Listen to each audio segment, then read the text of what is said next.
In today's video, I'll be showing you how you can set a stop loss on Etoro.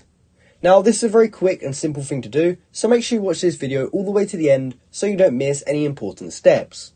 Now for this video, I've just opened up the Etoro website, however, you can also do this on the Etoro app if you find that easier. So what you first have to do is choose an asset which you're trying to buy, and I've just got open the video right here. So let's just say I was trying to trade it, I'd go to the top right corner and click trade, and from there we get taken to this page. Now, since we're trying to set a stop loss, what we're going to do is go ahead and click this option right here. And this allows us to actually set a stop loss for this position. So let's just say the amount that we were investing was $100.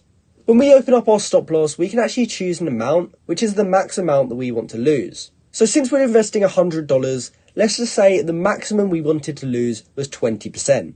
I would go ahead and put 20 in here.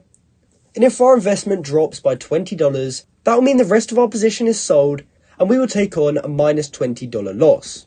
It also says down here which price that will sell at. So that basically means if Nvidia reaches $913, then our investment will automatically sell. So if we wanted to set that, we can go ahead and click set. And as you can see, that has now been set on our order. So from there, we can go ahead and buy the stock. And then in the future, if our stop loss ever hits, our position will be sold. So that's how you can set a stop loss on Etoro. I hope you found this video helpful, and thanks for watching.